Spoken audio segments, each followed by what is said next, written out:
video. So in this part 2 video, we are going to conclude the topic of resistance, and we are going to also finish our electric current topic by looking at what? The circuit diagrams. So remember, to a quick summary of what I did in the previous video. So before you watch this video, make sure you have the link to the full video of part 1. The one on YouTube is just a introduction. So you need to have the full link, which is available at an affordable price. Yeah. So to begin, we are saying that we looked at resistance, where I said resistance is just the opposition to the flow of current. Current is being opposed. When current is moving, a resistor is there to slow down the movement. Then we say that the SI units for current are what? Are ohms. Then we also looked at the formula where we said R represents what? Resistance, which is measured in what? Ohms. Then we said V is the what? Potential difference, measured in what? In volts. Then I will say this what? Current,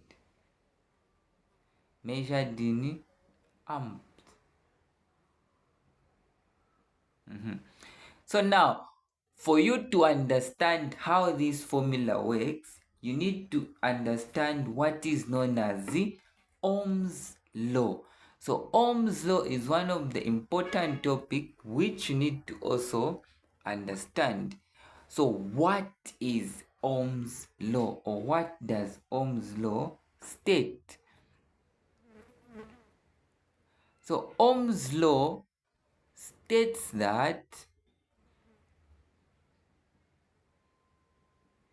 so what does Ohm's law state? So Ohm's law states that the current flowing in a circuit is directly proportional to the voltage and inversely proportional to the resistance. So it is saying the current is directly proportional to what?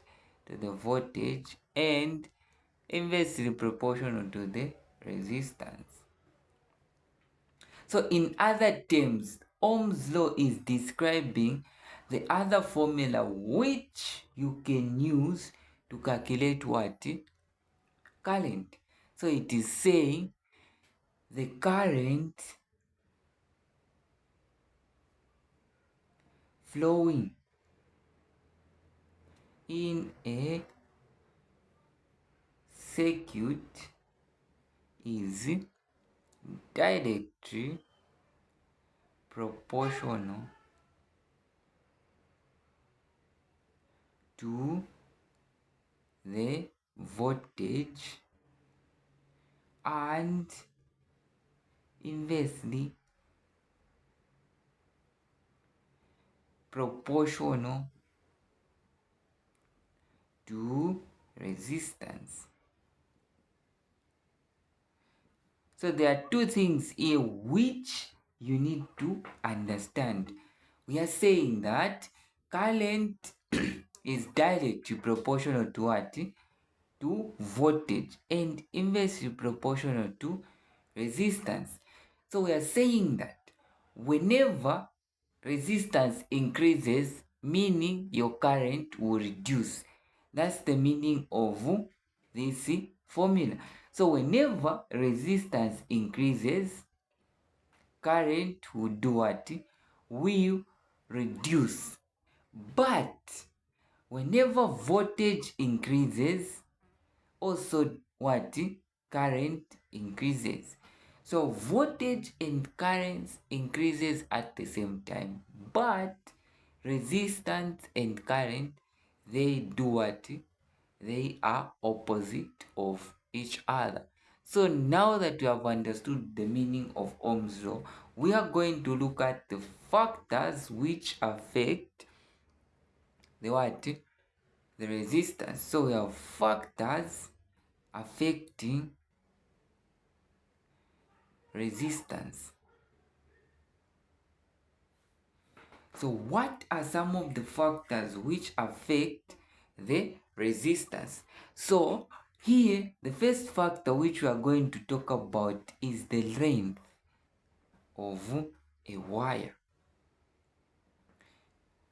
So why are we talking about the length of a wire? Because we know that current flows in what? In a wire as a conductor. And we know that resistance is also available in what? In a wire, because where current is, resistance is also what? Present, according to our formula. So we are saying now that, so when you have the longer the wire,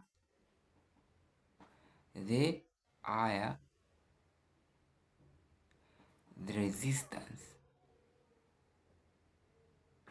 Why are we saying that the longer the wire, the higher the resistance? We are saying this because if you have a longer wire, as I explained earlier, the molecules which are resisting that current, they will increase. Therefore, they will reduce the what?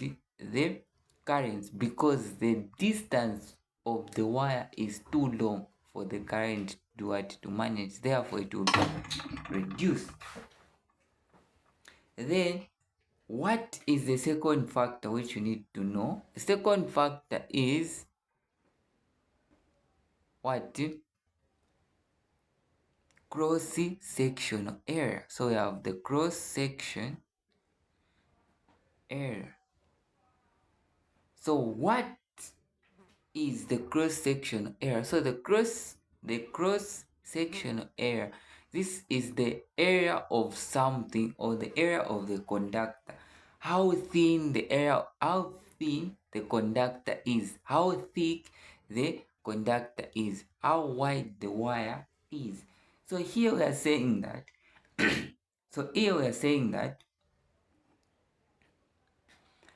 the wider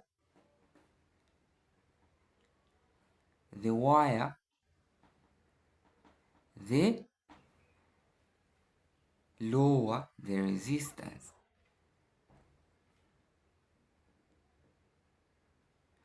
So why are we saying that? So imagine I have this kind of a wire, and I have also a wire which is thick like this. So meaning this wire doesn't have enough space for current and resistance to fight. So meaning here the resistance will be high in a thin wire. So remember, when you have a thin wire, the resistance will be high. But if you have a thick or a wide wire, meaning your resistance will do what?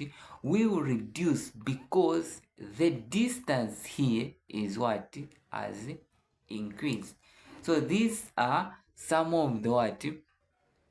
Some of the factors affecting resistance which you need to know. Then the last two which you need to know before moving on to the circuit diagram are, so you need to know what? The conductor. So the conductor also contributes to the resistance. We have good conductors and bad conductors. So we know that good conductors have low resistance, and bad conductors have what? Higher resistance. Then we also have temperature. Increase in temperature increases the what? The resistance. So we have temperature. Yeah. So these are some of the factors which affect the what? The resistance. So you need to understand these four factors and also the formula for resistance as we are looking at the circuit diagrams. So basically, whatever I've talked about in the previous video and also at the beginning of this video will help us when we start looking at circuit diagrams, how you can handle the circuit diagrams. So these are the three formulas which you need to know. The first one is for current, the second one is for voltage or electromotive force, then the third one is for what? Resistance. So now let's look at the circuit diagrams. Okay, so now let's look at circuit diagrams. So let's look at the final part of current electricity, which is circuit diagrams.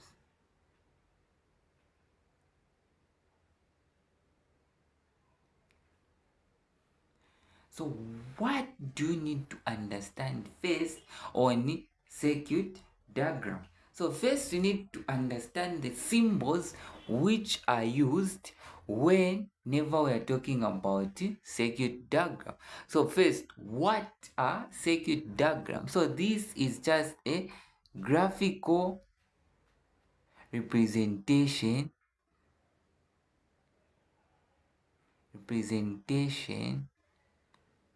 of how components. So components like the resistance, the ammeter, the voltmeter are connected in a circuit. So what are the symbols now which you need to know in case you are told to draw a circuit diagram? So remember, electricity is one of the important topic. It also comes on your section C part. Those 10 marks question, they also bring for electricity. So that's why I have made this video specifically to help you in case they bring it in what? In section C for 10 marks. Yeah. So what are the symbols? So the first symbol which you need to know is this one. So this symbol represents what? A wire. So whenever you see this symbol in the diagram, just know that it represents what? A wire. Then when you see this symbol, it also represents what? A wire. But this one, they are what? They are joined. So whenever you see this part, just remember that this is where two wires are joined. Then you will see something like this. Yeah, so this is what is known as a cell. So a cell, this is a smallest battery. So a cell, just know that this is the smallest battery. It is one battery. But if we have a lot of cells, we call them a battery. For example, if we had like this.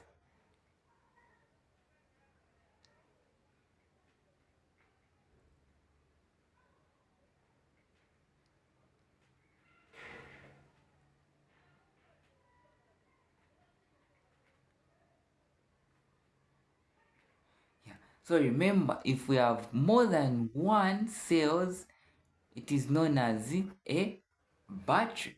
So now, how do you identify that this is the positive, this is the negative? So remember, always the shortest is the negative. So the shortest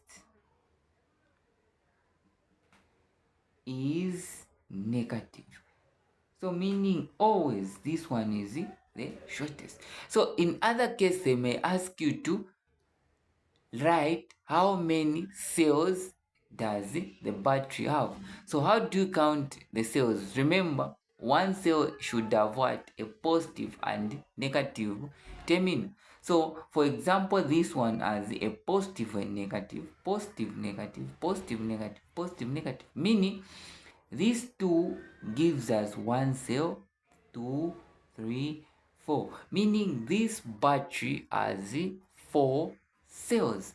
So these are some of the symbols which you come across whenever you are dealing with a circuit diagram. So I repeat, you need to know these symbols before attempting any question on circuit diagram, because once you mess up, you get a circuit diagram wrong. So now moving on to the last symbols which you need to understand. So you need to understand how a switch looks like in a circuit. So when you see something like this, just know that it is a what? A switch. So this represents what? A switch. But this is a switch which is off. Then this is a switch which is on. So remember, you have to know the difference between an off and an on switch in a circuit. So remember, this represents an off switch because the switch is open. Then when the switch is closed, it represents an open switch. So moving on to our next symbol, which is an ammeter. So an ammeter looks like this. So remember, I told you that an ammeter is always connected in what? In series. Don't forget that. An ammeter is always connected in series.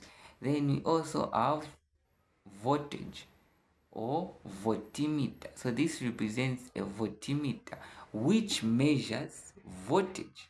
It is connected in parallel, as you will see in the following examples. Then we also have our famous resistor and our famous rheostat. Yeah, so if you have watched my previous video, I said that a rheostat is an adjustable resistor, meaning a rheostat can increase or reduce the resistance in a circuit. Then when we say that a resistor just resists the flow of current.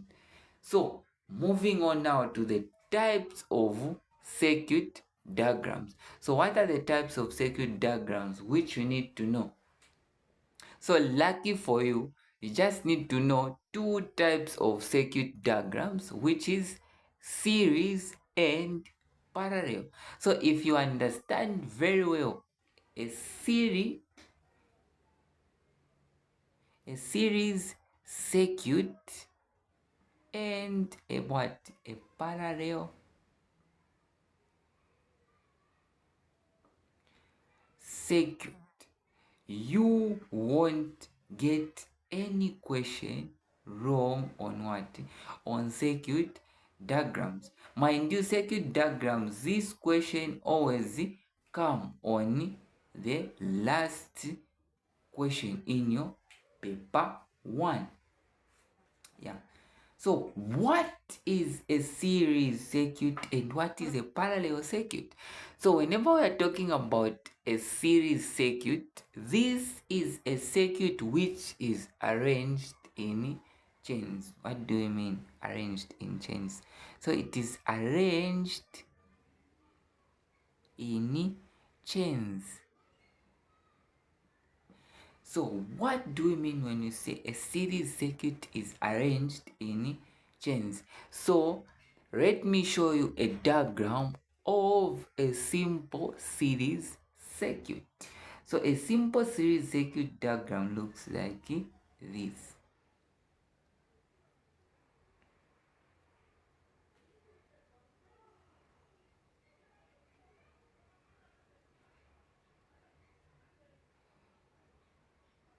So here we have a switch,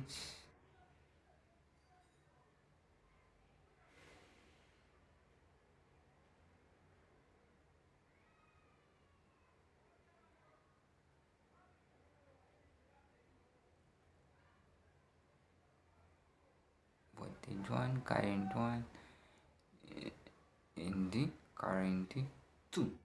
Yeah.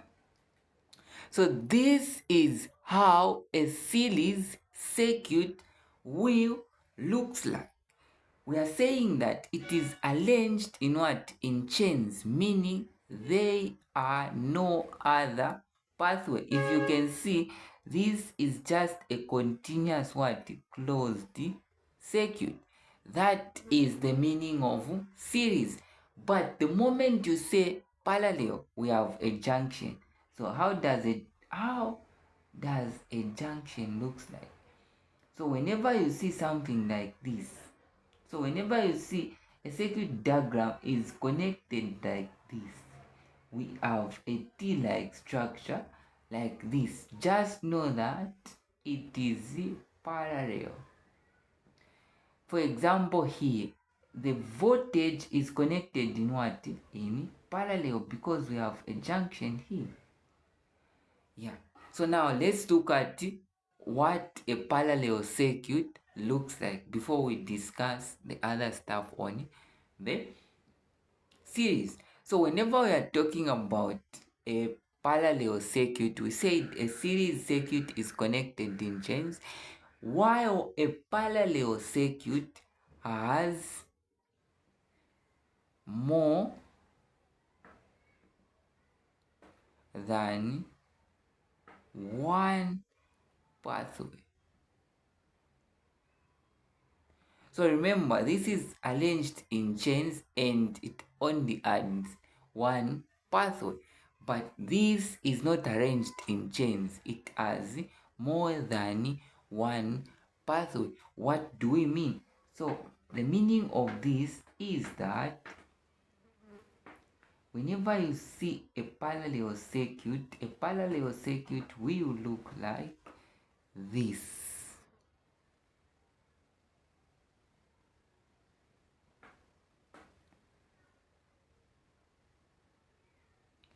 So whenever you see something that looks like this, just know that this is what? A parallel circuit. So this what I'm teaching you here, make sure make sure you revise them before you write your physics or your science paper 1, because I guarantee you these things will come in your paper. Yeah. So now this is how a parallel circuit looks like. This is how a series circuit looks like. So these are the basic themes. So another video is coming where now I revise basically all the questions which you will expect on current electricity. So be sure to subscribe to my channel so that you don't miss out the full revision of current electricity. Yeah. So now we know what a series circuit is and a parallel circuit is. So now there are some things which you need to understand. So what is the electromotive force? What is the voltage of the battery in a series and in a parallel circuit? So whenever you are talking about the electromotive force, the total amount of which the battery converted to electric energy, you have to add the what? The total voltages. What do we mean? So since here we have two resistors and the voltage is connected in parallel, meaning the voltage won't be the same. So for us to calculate the EMF in a series, so EMF, whenever we are dealing with series, we say voltage 1 plus voltage 2. So don't worry, you will understand the meaning of this when we do one example on series and one example on parallel. So here we are saying that the electromotive force in a series circuit is different depending on the resistor. Then when we're talking about parallel, so when we're talking about parallel, here the voltage is the same. So meaning the electromotive the battery has will be the same throughout the what? The circuit. Then when we talk about the current, so here the current is the same. So here we are saying that current is the same. So meaning the current throughout the circuit, the current moving out the circuit is the same, whilst the voltage is different. Here the voltage is same in parallel, while the current is what? Is different. So here the current is different. Meaning here we have to calculate the what? The individual current. But here the current which is passing through, which the battery has, is the current for the entire what? Circuit. Then the final part which you need to pay particular attention is the resistance. So how do you calculate the total resistance in series circuit and in also parallel circuit?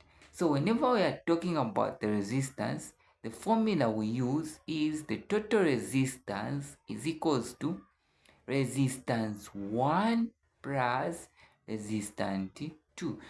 So in series, once you write like this, you can find your resistance. But when we come to parallel, when we are talking about parallel is different. The way we calculate the resistance in parallel is different. So here we say 1 over resistance. The total resistance is equals to 1 over resistance 1 plus 1 over resistance 2. So this is the formula which we use when we are calculating the total resistance. So these are the final formulas which you need to understand. So now, since we have talked about the circuit diagram, what you need to know about the series circuit and the parallel circuit, we are going to look at two examples, one on series, one on parallel, to help you understand how you can solve questions on circuit diagrams.